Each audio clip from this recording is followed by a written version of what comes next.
Brendan Dassey trial transcript audio continuing on day 2, page 167, beginning cross-examination of DNA analyst John Ertl by attorney Fremgen. Mr. Ertl, were you referring to any notes while you were testifying? Yes, I was. I noticed you're looking down. Okay. That's all right. You needed to refresh. It's been several years since, or year and a half since. Year and a half. And he's asking for times, so did you want to be accurate? Yes. And these are the same notes you previously provided to the state? The notes I'm staring at right here are not. So these are notes. Just some handwritten notes, maybe a summary of the notes you previously provided to the, yes, state? Notes that I've been jotting down while I've been waiting to come on. That's fine. Okay. When you were called to the scene, this would be the first time, November 5. Essentially, your involvement on November 5 was to deal with the RAV4. Is that correct? That's correct. And you indicated that you attempted to enter into the RAV4 but unable to do so? Correct. So there's no way you could have been able to process anything within the vehicle. No, we wanted to just open the door and look inside. Was your intent to process any of the vehicle itself when you were called? No, they had indicated it had been obscured with things, so the intent was to check out what those things were, look at them, and then bring back to the lab anything that we thought was going to be useful. Well, you noted that you were aware that the weather was going to turn, and, well, it's going to rain later? Yes. And this was probably a project you needed to get done before the vehicle itself got rained on? Ideally, yes. Was there a tarp being utilized at that point to hopefully keep the rain from the vehicle? I was told that they had covered it with a tarp and that they were removing it once they knew had arrived on the scene. Okay. And they also told me that there had been some debris on the roof that got pulled off when they pulled the tarp down. Did you, and again, you're indicated that your intent wasn't necessarily to process the vehicle, but noting that it was going to rain, did you consider maybe we should process the exterior to some extent to avoid losing potential evidence? No, my hope was that we could get it inside of a trailer before it rained. Now, you did remove some of the items that were up against the vehicle, correct? Correct. And you did that with some sort of methodology? You didn't just, let's rip them all away from the car one at a time, you removed them? Correct. In fact, you indicated you wanted to look at further the hood and the cardboard box, since I'm going to assume, maybe some sort of trace evidence on those items. I thought that if any of the items would hold a fingerprint, those would be the ones. Now, you had indicated, and I just want to cross, or maybe I didn't understand you correctly, when Attorney Fallon asked you if there was any trace of evidence that you were able to find, you indicated no? Correct. But you hadn't yet processed the hood or the cardboard box, correct? No, I was going to collect those items. Those would be examined back at the lab. So they may have had trace evidence? You had no idea? Right. That was sent back to the lab. Let the lab look at those? Correct. You were talking about some of the debris? Right. The branches? Right. Now, obviously, the vehicle didn't just come out of the sky and drop right into that spot, correct? Correct. I think we can assume that, though no one saw that, so it had to get there somehow, correct? Did you, in processing the scene, you indicated you were looking around for trace evidence outside the vehicle. Did you try to make a determination of how it got there? I did. I looked from where the tires were resting towards the front. It didn't seem that would have been a possibility because there was another vehicle in front of it. Looking towards the back is probably the direction it came from. I tried to look for tread marks. It was a grassy area, and below that was hard-packed gravel, and I wasn't able to even see the tire prints from the vehicle, which I would assume had to have been there. Okay, did you go any distance away from the vehicle to try to trace potentially some of the path to see if there might be additional trace evidence you could find? I didn't get very far. It seems pretty futile in that I couldn't even see any indication from beneath the tire. I did look around. There were some areas were a little bit more clearer, and perhaps a puddle had been there and it was more of a smoother surface. I didn't see any footwear impressions. I didn't see any tire track impressions that I could discern. And footwear impressions you would assume, again, because it didn't magically appear. Whoever brought the vehicle there would have have to maybe left on foot? Correct. But unable to find anything that would assist you in that? Correct. There were some footwear impressions on top of the vehicle next to the RAV4. I was told that those were from the officers who had been removing the tarp. So you don't know if there were any, strike that. On November 8, you indicated you were involved with two processes of sifting debris, or sifting ash, excuse me. One was in the barrels, correct? Correct. And one was assisting with the burn area or the burn pit, correct? That's correct. As to the burn barrels, you indicated that the process was essentially going in there with either handfuls or taking a trowel.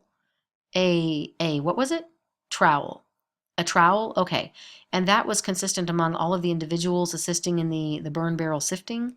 Yes. Did each person have their own separate barrel? Did you go barrel by barrel? We went barrel by barrel. So you didn't have teams off on their own doing it. That was together. You're doing it one after the other? Right. There were three of us doing that. Okay. Wasn't, you didn't have a lot of people to help anyways. No. And you said it took you some time over 3 days because you were called to other spots? Yes. Now, you indicated at times you would take some of the larger items out by hand? Yes. And then you would scoop out a layer of ash? Yes. Did you try to take it by layers? Well, it's a barrel. You pretty much have to work down, so yeah, we would go bit by bit. Well, what I mean is, it is, like you say, it's a barrel, and you could go with one full layer, or you could just keep scooping down in the middle and off to the sides, kind of haphazardly. No, we'd try to work down. So then you tried to do it somewhat organized, logical? Well, I mean, what's on top is that's what you take. Try to dig to the bottom, leaving the top. Well, now you said this was a pretty full or 3/4 or 2/3 full barrel. Well, the fifth barrel was a like 1/4 to 1/3 full. Okay, and you don't know how many times these barrels had been used over the last, let's say, several months? No idea. Could have been used 10, 15 times potentially, or just once? I have no idea. So you don't know when items were burned in the barrel, right? No, I don't. Could you tell by going down layer by layer versus just scooping away through the barrel? If you assume that the person doing the burning never mixes the contents, then I would. I would guess, yes, you could determine which was burned last. That would be the closest to the top. Was that something you thought about, that maybe that would be important to note, or felt it wasn't necessary? At that point, no. When we collected everything from a given barrel together. Okay. In regards to the license plate, you indicated that you processed the license plate. That's the term you used. What do you mean by process the license plate? No, I said that the fingerprint analyst who was with us was given the task to process the vehicle. He examined the license plate, but I don't believe he processed them at the scene.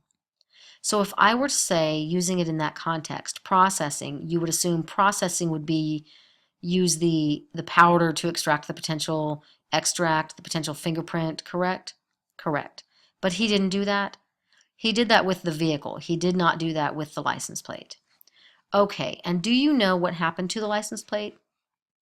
I packaged it in a pistol box, sealed it, and turned it over to Calumet County. So you don't know if it made its way to the crime lab eventually? I don't know. That's not your job? No. In regards to the burn pit, were you keeping track of where you were scooping items of ash from the pit, as far as what point in the pit? For instance, if you gridded out the pit? No, the pit was most accessible from the position where we set up the tripod. It was level with the surroundings there.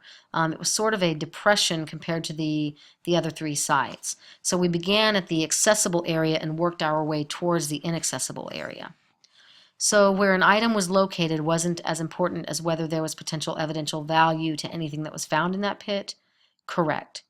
Did you, when you indicate, and again, maybe you didn't do this part, when you packaged what was sifted from the burn pit, did it go to the crime lab from there? I don't know. You weren't involved in that process? No, I wasn't. Were you involved in the process, in regards to the car seat that was found? Was that taken to the crime lab as far as you know? I don't believe so. I don't know. Okay, you testified in regards to luminol. Now that can react with human or animal blood, correct? Yes. So for instance, hypothetically, if someone were skinning a deer in the garage and cleaned up afterwards, it might react to luminol? That's true. You commented that oftentimes it's a way to detect diluted blood. Or is that correct? Yes. By that you mean if someone, for instance, had washed, for instance, the garage floor, possibly find blood, that wouldn't be readily noticeable to the naked eye? That is correct. And that could be with anything, not just the garage floor. You could do that with a table, for instance? Yes. Clothing? Yes. Okay, did you do the luminol spray on the entire garage floor? No, some of the garage floor wasn't accessible due to the presence of a lot of stuff. Okay.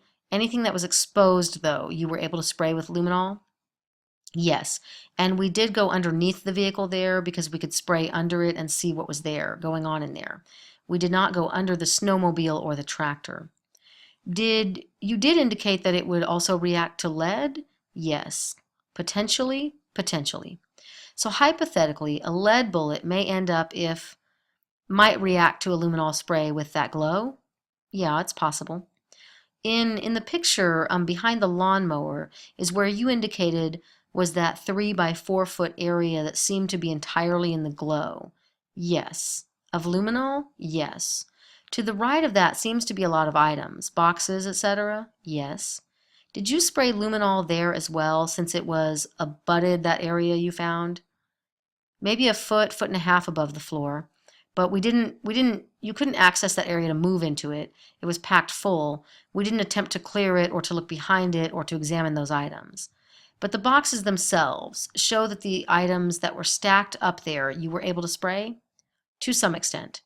Did you receive any positive results from any of those items that you might have sprayed? I don't believe so. Okay, nothing further, thank you. The court, any redirect counsel? Attorney Fallon, none, thank you. The court, you may step down.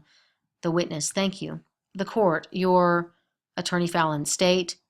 The court, next. Attorney Fallon, state would call William Newhouse. The clerk, please raise your right hand. William Newhouse, called as a witness herein, having been first duly sworn, was examined and testified as follows. The clerk, please be seated. Please state your name and spell your last name for the record. The witness, it's William L. Newhouse, and then it's Newhouse. Direct examination by Attorney Fallon. How are you employed? I'm employed as a firearms and toolmark examiner in the Wisconsin State Crime Laboratory in Madison, Wisconsin. What does a firearms and toolmarks examiner do? In general terms, we're asked to examine physical evidence that's been recovered in the course of some kind of a criminal investigation, answer questions about that evidence, whether or not it's pertinent to the investigation, and then, of course, report about those examinations and our findings. A little more specifically, as a firearms and toolmark examiner, most of the physical evidence that I examine is going to be related to the firing of a gun. So I'm going to be looking at guns, of course. I'll examine bullets, cartridge casings. I do gunpowder residue examinations and studies just trying to answer questions about how that evidence relates to that particular criminal investigation. All right, how is it that you are involved in this case, Mr. Newhouse? Well, there were a number of items of evidence recovered in the course of this homicide investigation that were submitted to the laboratory for analysis. Several of those were firearms related. All right, how many examinations in total did you do for the investigators in this case? There was a rifle that was submitted. There were, I think, 11 cartridge casings, fired cartridge casings, and 2 bullets that were all submitted for my examination. All right. And before we have you explain your findings, let's find out a little bit about yourself. I'm going to have Investigator Wiegert hand you Exhibit 133. And what is Exhibit 133, please? Exhibit 133 is a curriculum vitae. It's a description of my training, my background, my work experience. All right, and I believe there was one typo that we may have to clarify regarding the time spent at the California Department of Justice in terms of your years there versus Kansas City experience. There were a couple of typos that I had noted. In California, I was there, as it indicates, from 1972 to actually 1981, and then I went to Montana in 1981. Was there until 1998. and then in Kansas City from 1988 until I came to Wisconsin in September